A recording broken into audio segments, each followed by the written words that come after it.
Yeah, hey guys, Paul D here coming to you live from the studio this morning. It's Saturday morning, it's early, whole different format here, isn't it? It's still dark out.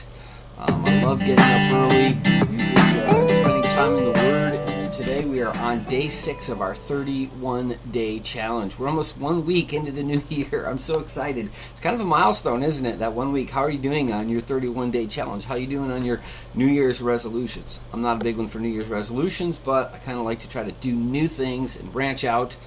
And that's kind of why we're here in the studio. The studio is a new venture, and I told you yesterday that I was going to talk about some artwork and talk about some studio stuff and studio issues, so that's what today is.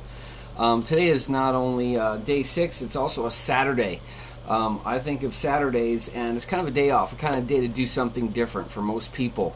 One of the fun things people like to do is go garage sailing, right? Of course, we're not going to do that today. You know, it's 26 below zero out. I've been enjoying seeing pictures around the country from snowstorms and people snowed in North Carolina and Georgia and New England and Canada and all that kind of stuff. But here it's 26 below zero, so we won't be doing any garage sailing today, but it's fun to go garage sailing. And the cool thing is, you're going to find one or two little gems, little nuggets, you're gonna be blessed by, right? And we all kind of love that. I like to find garden tools, old rakes, shovels, stuff like that, and I like to find extension cords. I mean, can you ever have enough garden tools or extension cords, for $1, $1, $2, $3, 50 cents, whatever? So you find some of them nuggets. And that's what today is. Today is going to be kind of a hodgepodge of ideas from the studio, and then we're going to look at the proverb of the day. And we're going to see that that hodgepodge thing is taking over in the Proverbs. And we're going to talk about that as we look at that in a minute. But first of all, some ideas from the studio. First of all, the studio is my studio.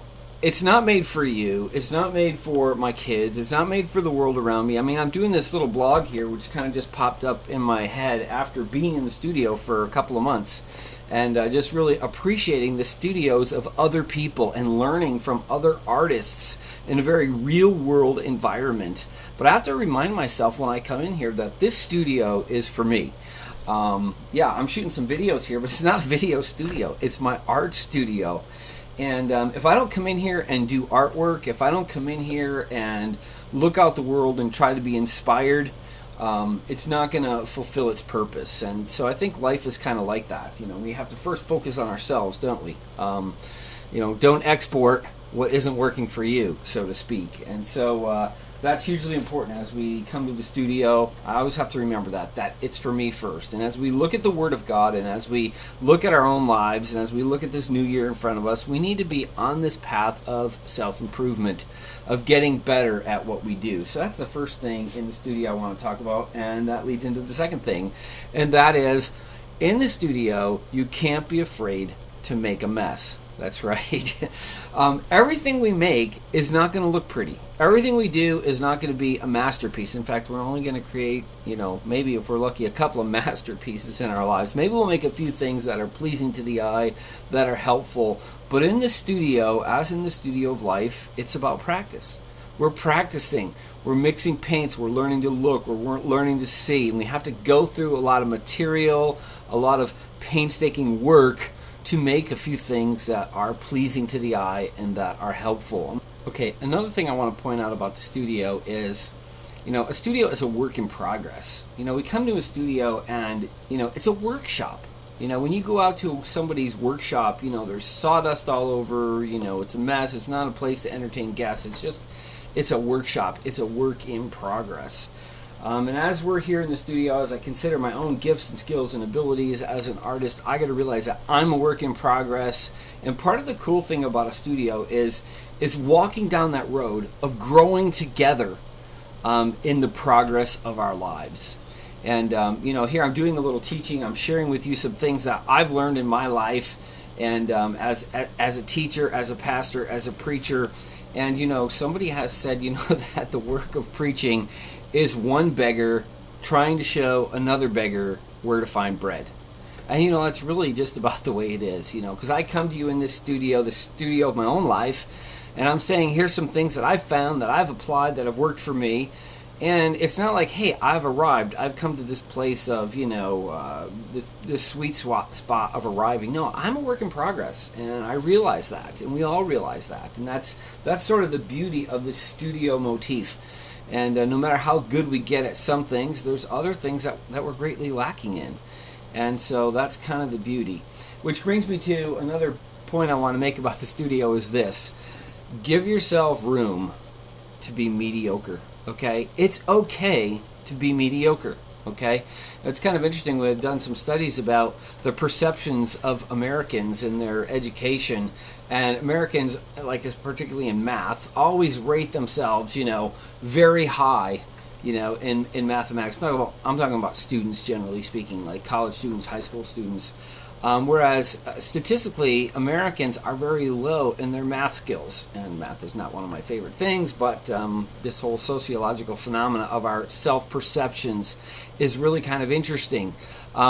As Americans, we have a great self-esteem about our abilities, when in reality, they're a lot lower than they are. And I've often thought about this. How can we have these classes where everybody goes and takes the class and everybody gets an A, right? We can't all be outstanding. The definition of outstanding is someone who's outstanding. They're above. They're beyond the norm. They're outside of the norm. And everybody can't be that. Everybody can't be amazing and awesome and outstanding and extreme. That's the key word today, extreme. We got extreme skiers and extreme this and extreme that. We're bombarded with people that are amazing, whether it's on The Voice or whether America's Got Talent or Britain's Got Talent. And so everything is extreme and amazing. And I just want to say, give yourself permission to be mediocre, okay? I'm giving myself permission to be mediocre. I realize in the studio, I've got a long way to go. In the studio of life, we all have a long way to go. And it's okay just to be ourselves and to just enjoy who we are and realize that we don't have to compete, we don't have to catch up, we don't have to make up, we can just be ourselves. And that's cool. That's one of the cool things about the studio. And here I am today. I'm actually in my pajamas. I'm here doing this in my pajamas. See, I put my hat on because, I haven't got things, totally dialed in to face the world yet. So, anyhow, that's a cool thing about the studio. Give yourself permission to be mediocre. So on that same note about, one beggar leading another beggar to find bread is, this concept, it's me, O Lord, standing in the need of prayer. That's an old song we used to sing way back in the day. It's me, O Lord, standing in need of prayer. The focus of this studio is for me and for my skills and for me to grow. And so, it's not about creating amazing stuff. It's about growing and personally being on that path of growth and progress. So that's what it's all about. It's just like it's a gym. When you go in the gym, it's about getting strong. It's about doing behind the scenes the things you need to do so that when you go out into the world, when you go on that cruise, when you go to the family reunion, when you go to hang out with your kids and play volleyball and, get out on the soccer field and run around or lean over the pool table or play some ping pong, whatever, you're healthy, you're fit, you're active, you can do things, you can go places. Why do you need to go into that gym? Not so you can look amazing in the gym. No, you go into the gym to prepare so that when you go out into the world, you can do well. And so it's these behind the scene things that happen behind the scenes. And here, as we're in the studio of life, we're preparing behind the scenes. We're developing our spirit, our character, our mindset, our desire to be people on the path of growth and progress so that when we go out into the world, into our careers, into our jobs, we can be on top of our game and we can have some skills that maybe we didn't have before. Just like when you come out of the gym, you've got some new breath. You've got, you can walk up that hill. You can go on that hike. You can do those things. Why? Because you put the time in the gym. And when we put our time in with the Lord, in His presence, seeking His Word, we can gain some things. So I'm going to take you now into the proverb, show you a few things about this proverb, and then I'm going to show you a piece of artwork. All right, here we go. All right, guys, here we are in the studio, and we are looking at the Proverbs. Yesterday, we looked at Proverbs chapter 5, and Proverbs chapter 5 dealt with one subject, and we looked at that. It was all one subject. It was about marriage, and it was about immorality, and about fidelity in marriage, and some of those kinds of things. Today's different. Today is garage sale Saturday. And so as you look at the Proverbs today, you're going to see some predominant themes. And that's kind of one of the cool things about the wisdom literature. This is called the wisdom literature of the scriptures.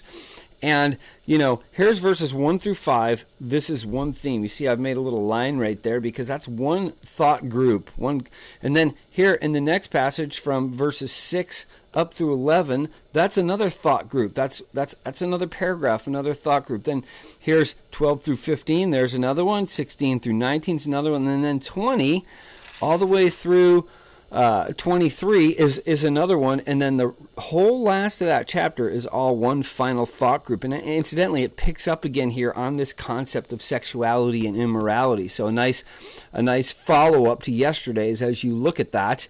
And then, of course, tomorrow we get into chapter 7, and there's a lot, again, on sexuality and immorality and sensuality and some of that kind of stuff right there in chapter 7. And so that's one of the beauties of the Proverbs, is there's a lot of variety in there. Now, when we get later into the Proverbs, you know, up in the 20s, you're going to see that every verse kind of almost stands alone as its own separate little placard, its own separate little word of wisdom. And so there's just a ton of variety in here.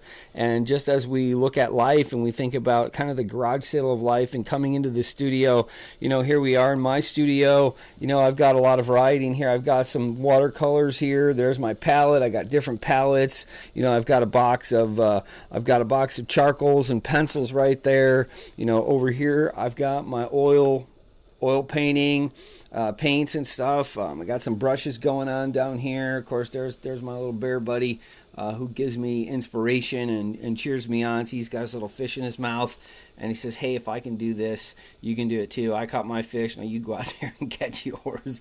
Whatever he says. I don't know. He says something different to me every day. I'm just inspired as I look at him. But that's kind of how Proverbs are, and I hope you're being blessed as you take a look at those. And now I want to show you a painting I did. And I hope this will be an encouragement to you as well. And here's a painting I did. And this is a watercolor that I've done. And I am not a watercolor artist. In fact, I'm hardly an artist at all. I'm just kind of getting started here. And with all these different mediums, I thought, you know, I'm going to try to work on watercolors. A little crooked here. But so let me try some watercolors. This is a city scene, kind of a wet street scene. And it's a city in Europe, and I painted it with the assistance and direction and the tutorial off of a guy online. And so, you know, it was a study, it was a practice, and I was super happy with the way it came out. Kind of looked pretty cool, and that's how life is. You know, we practice, and occasionally we do something that looks good and that's pleasing to the eye, and that's what it's all about. It's about getting better at what we do. Now, here in the world of art, we learn this little phrase called a happy accident. A happy accident. And that is that once in a while, we create something that looks good. And it's kind of accidental. Why is that? Because we really didn't plan it all out that way. We didn't have all the skills to make it work that way. We really can't take a ton of credit for it because it just sort of happened. And that's kind of how it is in life. But we want to get beyond the happy accident stage. That's kind of where I am in my artistic abilities. I want to get beyond the happy accident stage, and I want to get to the point where I can intentionally produce exactly the looks that I want. But meanwhile, I'll be content with the happy accidents. And in the school of life, that's kind of how it is with God. He provides divine appointments in our lives. He allows us to experience things that are beyond our control, and we're super pleased when we say, hey, God, you did a really cool thing right there. So anyhow, that's some lessons from the studio of life, and thanks for taking some time to join us today. And sun's coming up. I'm going to show you a little clip of the sunrise here. 26 below zero outside. Here in northern Minnesota, there it is. And man, isn't that beautiful? I am so looking forward to this day. I mean, look at those clouds are just developing every minute as that sun's poking up. Absolutely gorgeous. You know, there's a lot of junk going on in the world today. But here we are. All around us is the beauty of God's creation. Part of being an artist is learning to see life from a new perspective. That's why I'm super excited about this artwork that's kind of coming on the scene in my life, because it's forcing me to look. It's forcing me to think. And that's what we want to do in the artist studio of life. We want to think about life from our Creator's perspective. So hope you guys have a great Saturday. God bless. Thanks for taking a couple minutes to join us. Click on the link below. Like it. Subscribe on YouTube. And have a great day. Bye. Our hearts are set on your glory.